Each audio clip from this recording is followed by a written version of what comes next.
Yang kedua teman-teman, Indonesia ini bangsa agraris. Tolong dibantu siapa yang bisa jawab. Kenapa Indonesia bisa dikatakan bangsa agraris? Gelar ini bisa luntur gak? Gelar Indonesia bangsa agraris bisa luntur gak? Bisa. Bisa nggak ada.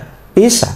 Tapi kenapa Indonesia disebut bangsa agraris kira-kira? Karena mayoritasnya adalah petani. Satu, mayoritasnya adalah petani. Hampir 28-30% adalah bangsa kita itu petani. Betul Mas. Jos. Ada lagi bisa bantu? Negara kepulauan. Negara kepulauan yang subur. Nah, kaya alamnya. Oke, satu lagi apa kira-kira? Teman-teman bantu. Kenapa kita disebut bangsa agraris? Iklimnya mendukung sekali di Indonesia ini. Makanya bangsa-bangsa yang lain, waduh iri ngelihat Indonesia ini, kayak melihat gadis cantik, ya kan? Eman gitu, cantik Indonesia ini, ijo royo royo, gemah ripah loh jinawi kan gitu kan? Kalau kata penyanyi siapa? Siapa yang katanya? Tokatan batu aja jadi tanaman gitu kayak kan ya. Saking subur siapa itu? Kus plus. Tongkatan batu aja jadi tanaman, saking suburnya gak gendek. Tongkatan batu aja jadi tanaman. Coba kalau kita yang sendiri tidak tertarik di dunia pertanian ini, luntur sudah habis. Dan ini hampir habis nilai-nilai itu, bangsa agraris itu hampir tidak ada. Kalau jada becengan, coba baca jenengan di internet tentang bangsa agraris ini, bisa luntur di Indonesia ini. Kalau tadi petaninya makin berkurang, ya kan, lahannya tambah nggak subur, iklimnya tambah kacau karena pemanasan global dan sebagainya, ini bisa habis. Apa sih kekuatannya ketika kita dikatakan bangsa agraris kira-kira? Apa kira-kira kekuatannya yang Bapak, yang jangan tangkap, teman-teman tangkap, Indonesia bangsa agraris, kekuatannya apa kira-kira yang ditangkap tuh? Pertaniannya kan. Iya. Iya, oke. Ada lagi? Semuanya benar, wes nggak akan saya salahkan. Yang penting jawab aja, gak masalah kan gitu kan. Ayo, apa kira-kira kekuatan Indonesia bangsa agraris? Apa ya?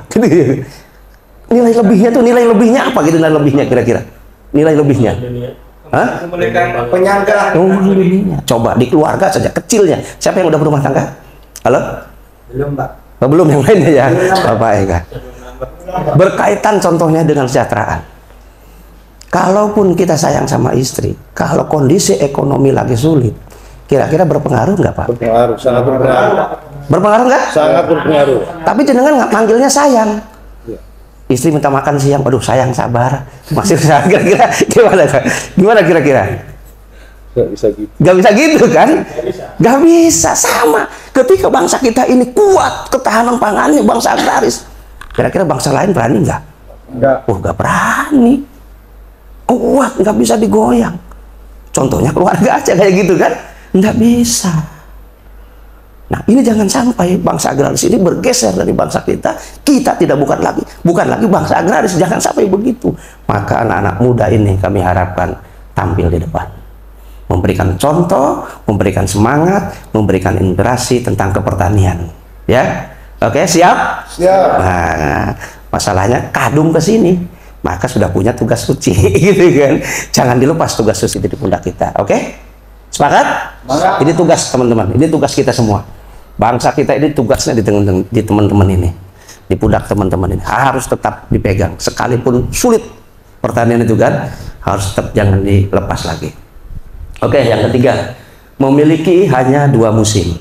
Apa sebabnya disebut memiliki hanya 2 musim atau hanya memiliki 2 musim? Kenapa kira-kira? Musim hujan, Ya, musim panas, musim hujan dan musim panas aja. Kenapa bangsa kita dikatakan bangsa yang memiliki hanya 2 musim? Tropis, Pak. Ya, karena dilewati garis. Ini keberkahan bukan teman-teman? Keberkahan nggak? Yang bisa menangkapnya adalah anak-anak muda yang punya rasa syukur.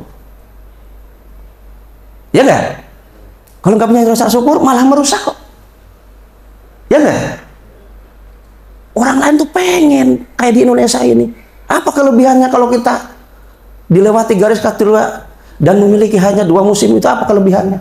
Setiap tahun, sepanjang tahun, setiap bulan bisa panen, bisa tanam dan bisa panen. Iya nggak? Ya. Bayangkan dengan negara-negara yang punya 4 musim. Ada musim salju, musim dingin gitu kan. Kira-kira bisa nanam nggak? Semusim. Iya kan? Iya, kita sepanjang bulan, sepanjang tahun bisa tanam dan bisa panen. Itu kelebihannya teman-teman. Seharusnya, mohon maaf, kalau orang Sunda ngomong muyah maye atau apa muyah maye itu orang sini nyebutnya, hasilnya melimpah ruah. Harusnya kita malu teman-teman. Kalau mohon maaf, kita mendatangkan dari negara lain isi musim kita. Ya kan? Harusnya malu. Wis, gak usah banyak nyalahkan siapa ini, nyalahkan ini, gak usah. Berbuat aja.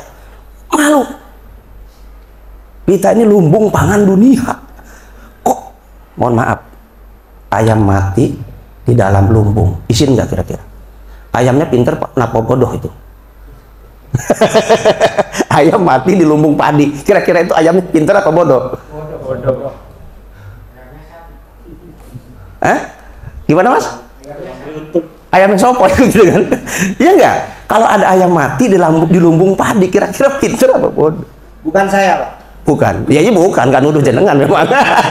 Kan nuduh teman-teman. Jangan sampai terjadi seperti itu. Bangsa kita ini lumbung padi, tanahnya subur makmur, hijau royoyo.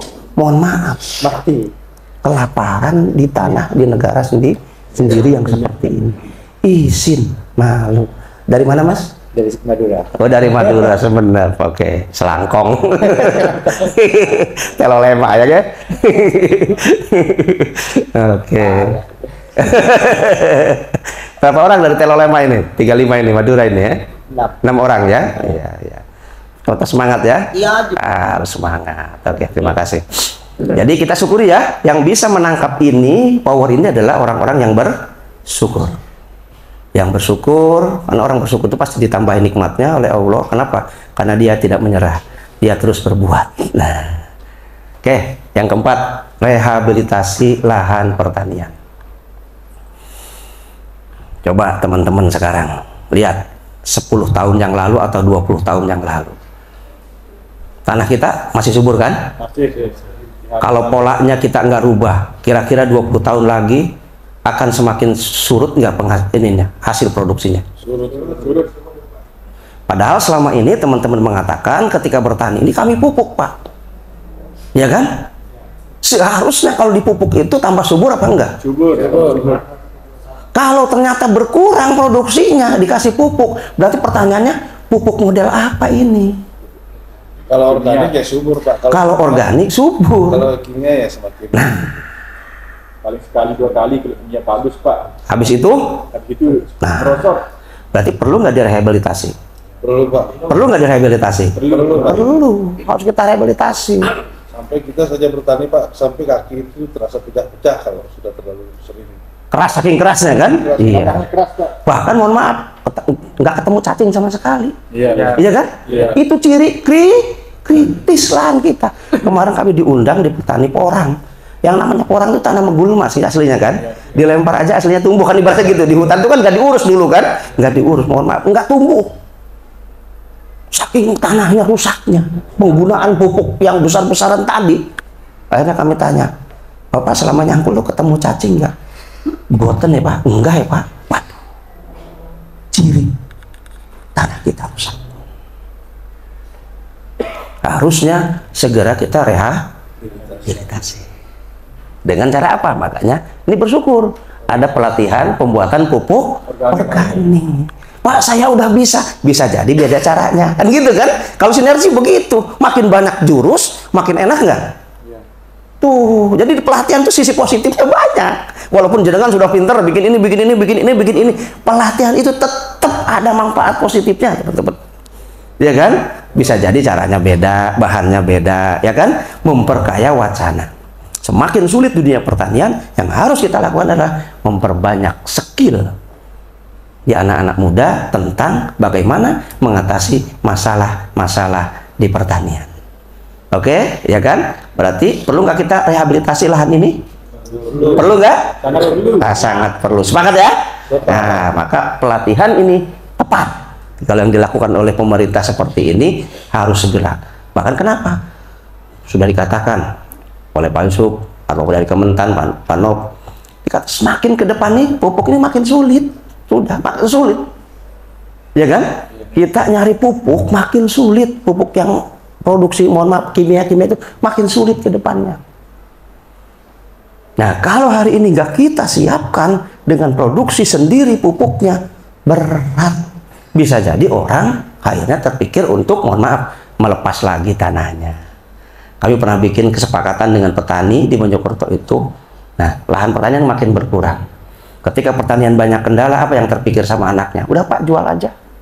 Mendingan saya ngojek. Ya kan gitu kan? Wis, nggak ada produksinya kan gitu kan? Nggak produktif kan gitu.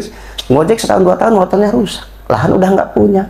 Akhirnya lahan berkurang. Maka kita bikin kesepakatan. Setelah pelatihan ini, tolong teman-teman sepakat, jangan ada lagi yang jual tanah pertanian. Maksudnya tanah sendiri kan, yang diproduksi pertanian. Nah, harapan kami juga teman-teman begitu, ya kan? Nah, punya semangat, mumpung kita hidup di Indonesia ini yang punya potensi untuk kesuburan lahannya yang lebih bagus lagi.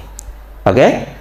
Nah, jadi ini latar belakangnya lahirnya program Ingansari. Mudah-mudahan program ini pun merasuk ke jiwa teman-teman, sehingga program ini bukan program kami lagi, tapi menjadi program kita semua. Oke, sepakat? Sepakat. Nah, oke.